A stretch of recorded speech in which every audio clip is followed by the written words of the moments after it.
2018 ዓመተ ምህረት ሳይጠናቀቅ ኢትዮጵያ የነገ ዕጣ ፈንታዋን የሚወስኑ መጻኢ ዕድሏን የሚበይኑ ሁለት ግዙፍ ሁነቶችን ታስተናግዳለች። ግንቦት 24 ቀን 7ኛውን ሀገር አቀፍ ምርጫ ታካሂዳለች። ከዚያ አስቀድማ ደግሞ ሀገራዊ ምክክር በማድረግ ለጠንካራ ሀገረ መንግስት ግንባታ መሰረት ታስቀምጣለች።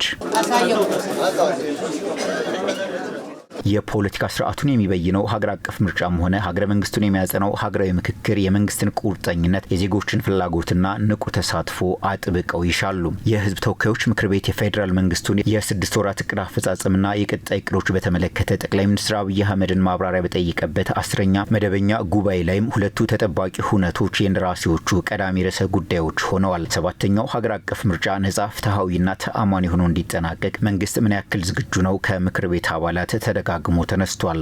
ምርጫው ሰላማዊ፣ ነጻ፣ ፍትሐዊና በመላ ኢትዮጵያውያን ዘንድ ተአማኒ እንዲሆን እንዲሁም በጸጥታ ችግሮች ምክንያት እንዳይስተጓጎል በመንግስት በኩል እየተሰሩ ያሉ ስራዎች ላይ ማብራሪያ ቢሰጥበት። ምርጫው ሰላማዊ፣ ፍትሐዊና ተአማኒ እንዲሁም ዲሞክራሲ ሆኖ እንዲጠናቀቅ የመንግስት ቁርጠኝነት ምን ይመስላል?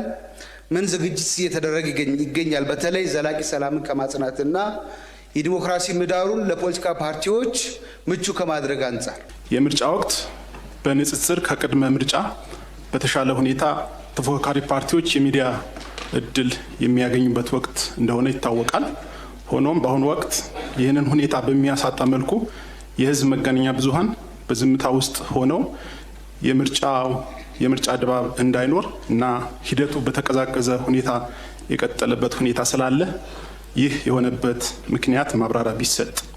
ሌላው መንግስት በዚህ ምርጫ ዲሞክራሲያዊ ስርዓት ከመገንባት አንጻር ለተፎካካሪ ፓርቲዎች እኩል ሜዳ ከማዘጋጀት አንጻር ምን እያደረገ ነው? 7ኛው ሀገር አቀፍ ጠቅላላ ምርጫ ከእስካሁኖቹ የተለየና አዲስ የዲሞክራሲ ልምምድ የታየበት ሆኖ እንዲጠናቀቅ መንግስት የዝግጅት ስራዎችን አስቀድሞ ስለማጠናቀቁ ጠቅላይ ሚኒስትር አብይ አህመድ በሰጡት ምላሽና ማብራሪያ አስታውቀዋል።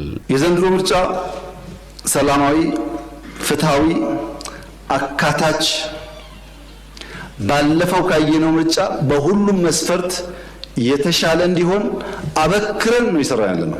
በሁሉም የሀገሪቱ አካባቢዎች ምርጫ ማካሄድ የሚያስችል ሰላምና ጸጥታ ስለመኖሩ ያብራሩት ጠቅላይ ሚኒስትር አብይ ሀገራዊ ምርጫው ያለምንም ችግር እንደሚካሄድም አረጋግጠዋል። የተፎካካሪ ፖለቲካ ፓርቲ አባላት በተወካዮች ምክር ቤት አሁን ካለው የተሻለ መቀመጫ እንዲያገኙ መንግስት ፍላጎት እንዳለውም ጠቅላይ ሚኒስትር አብይ አስታውቀዋል።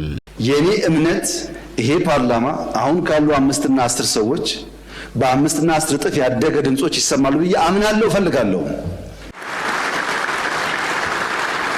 የአንድ ፓርቲ ድምጽ ከሆነ ለኢትዮጵያ አይጠቅማትም። እኔ እንደዛ ነው የማምነው። ስልጣናችን እንደሱ ነው፣ ክትትላችን እንደሱ ነው። እናንተ የለም ብላችኋል፣ በውጤት እንየው። በእርግጠኝነት ግን አሁን ካሉ ሰዎች 5 10 እጥፍ ልዩ ድምጾች ፓርላማ ውስጥ እንደሚሳተፉ ጥርጥር የለኝም። ይሄን መንግስት ይሁነኝ ብሎ ይሰራዋል። አውድ ማስፋት ብቻ ሳይሆን ይሁነኝ ብሎ ይሰራዋል። በምርጫው ሂደት የመገናኛ ብዙሃን ተቋማት ህግና አሰራርን ብቻ ተከትለው እንዲሰሩ መንግስት አስፈላጊውን ክትትል እንደሚያደርግም ጠቅላይ ሚኒስትሩ አብራርተዋል። ሚዲያ በሚመለከት እስከማውቀው ዝግጅት አለ። የሚቀር ነገር ካለ ምክር ቤቱ የሚዲያ ተቋማት ጠርቶ አቅጣጫ መስጠት ይችላል። ሚዲያ ለሁሉም በሚገባው በህግ አግባብ ማገልገል አለበት። የሀገራዊ ምክክሩን አሁናዊ ሂደት በተመለከተ ከምክር ቤት አባላት ጥያቄ የቀረበላቸው ጠቅላይ ሚኒስትር አብይ የመጨረሻ ምዕራፍ ላይ የደረሰው ሀገራዊ ምክክር በስኬት ተጠናቆ ለጠንካራ ሀገረ መንግስት ግንባታ መሰረት ያኖር ዘንድ ሁሉም በትኩረት መስራት እንዳለበት አሳስበዋል። በሰከነ መንገድ፣ በበሰለ መንገድ ተወያይቶ ለልጆቻችን ጠንካራ ሀገረ መንግስት ለመፍጠር የሚያስችል መደላድል መስራት ከኛ የሚጠበቅ ይሆናል። ኮሚሽኑ አሁን ያለበት ደረጃ ከሞላ ጎደል አጀንዳ ለይቷል፣ ከሞላ ጎደል ተወያይ ለይቷል።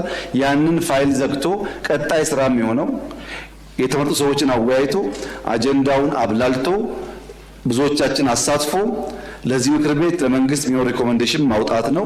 ይሄን በጋራ የምንከታተል ይሆናል። ሂደቱ ግን በጣም ጥሩ ይመስለኛል። ብዙ ትምህርትም ተገኝቶበታል።